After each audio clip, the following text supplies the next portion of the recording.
I will come to Vande Bharat. ये एक train है जिस ट्रेन ने दुनिया में हलचल मचा ली है। आप में से कितने लोग वंदे भारत में ट्रेवल किए अभी तक? कैसा एक्सपीरियंस है आप बताओ? Wonderful experience. झटके लगे कहीं? बिल्कुल नहीं, वेरी स्मूथ। नॉइज लेवल कितना था? पता ही नहीं चलता। एक्सीलेंट, ताली बजाओ यार इनके लिए सबसे।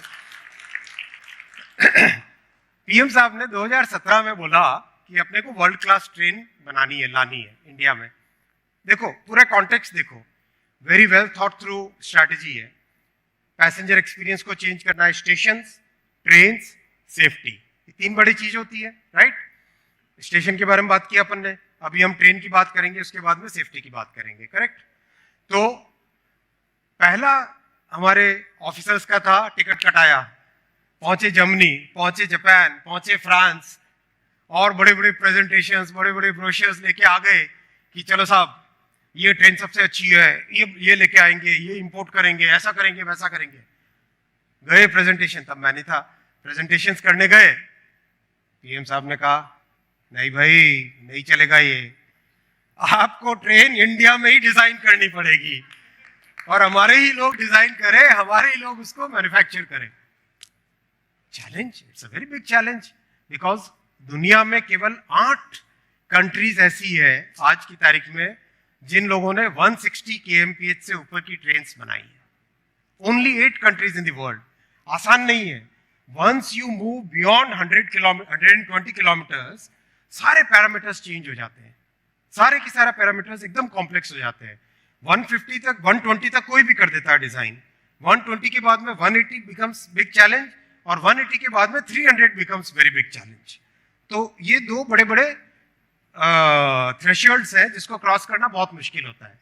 तो लगे लोग काम करने में, लगे, एंड टाइम लगा, 1.5 साल इज नॉट, मतलब जनरली ऐसी चीज को डिजाइन करने में 4 साल 5 साल भी लग जाते हैं। 1.5 साल के अंदर अंदर पहली ट्रेन निकली, ये पहली ट्रेन चली and it was super hit. दूसरी ट्रेन निकली, it was again super hit. Then we have to test, because customer passengers का मामला है, सेफ्टी है, उसकी मेंटेनेबिलिटी है, बहुत सारी चीजें ध्यान रखने की होती है। ये देखना 180 kmph पे गाड़ी चल रही है, और ये पानी का ग्लास देखो भाई,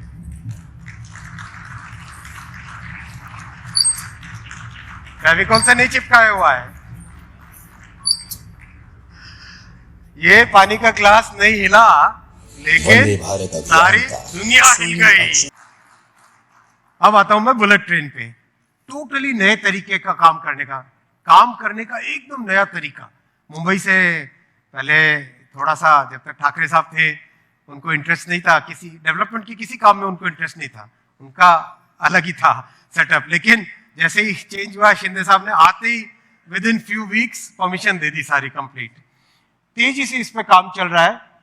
ओह, जब भी मैं देखता हूँ प्रेजेंटेशन, ये हमेशा कुछ न कुछ नया नंबर आता है। पहले 148 किलोमीटर था, 152 किलोमीटर के पिलर्स इसके बन चुके हैं। 152 किलोमीटर कंटिन्यूसली, बड़े बड़े yards, casting yards, big machines, totally new way of working. ये 40 मीटर का 1100 टन का गर्डर एक बार में बनता है। It's massive, totally new way of constructing. ये आपका ट्रांसपोर्टर है, 216 व्हील्स है इसके, गर्डर इसके ऊपर रखते हैं, ये आगे जाता है, और आप देख रहे हो ना ये दोनों पिलर्स, अब ये गर्डर सीधा का सीधा इसके ऊपर एक साथ रख दिया जाएगा। It's phenomenal, it's a totally new way of working.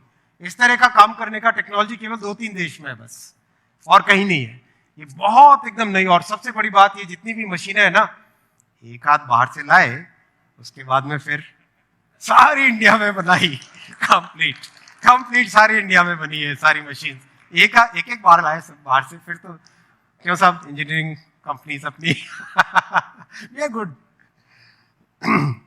ये देखो, इसमें छोटा सा एक वीडियो आएगा।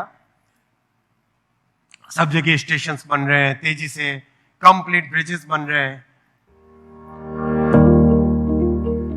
इसमें आपको मैं दिखाना चाहता था केवल ये कंस्ट्रक्शन की टेक्नोलॉजी के बारे में। कंप्लीट इतना बड़ा गर्डर, मतलब 1100 टन का, मतलब 50 जो ट्रॉले होते हैं, बड़ी वाली ट्रक होती है, 50 वैसी ट्रक्स में जितना सामान आता है ना, उतना एक अकेले इसका वजन है। इतना इतना बड़ा ये गर्डर, उसको पूरे के पूरे गर्डर पे एक साथ कास्ट करते हैं और उठा के लेके गए जहां पे पिलर्स है ना उसके पास लेके जाएंगे। ये पिलर्स है, पिलर्स के पास लेके आ गए, ऊपर उठाया इसको, और वो जो ट्रांसपोर्टर है, कन खजूरा नहीं होता था बचपन में हम कहते थे, वैसा ही है ये ट्रांसपोर्टर, कन खजूरे जैसा cut cut cut cut cut cut चलता है आराम से। वो गया उसके ऊपर, आगे लेके गए, और फिर पूरा का पूरा गर्डर एक साथ, देखो नीचे गाड़ियां चल रही है, नीचे दिखेगी थोड़ी, कभी आराम से गाड़ियां चल रही, लेकिन पूरा का पूरा आराम से है ना, मजेदार। आमची मुंबई छत्रपति शिवाजी महाराज टर्मिनल, इसका कंपटीशन किससे है बताओ जरा, कोई गेस करो। एक्सेलेंट, इनके लिए प्राइज बहुत जोरदार, उससे बेटर बनाना है, राइट? यस, हम लोगों ने कंपटीशन किया which is the most contemporary station when we look at Chhatrapati Shivaji Maharaj terminal. London का जो किंग्स क्रॉस, लंदन सेंट्रल कहते हैं जिसको, that's the station which is contemporary to this. उसकी डिजाइन हमने ली सब जगह से, और best of the best architects को लगाया, best of the best structural engineers को लगाया, और कहा कि यार देखो 4 साल के बाद में लोग लंदन से यहां आके इस स्टेशन को देखने आए, वैसा बनाना है।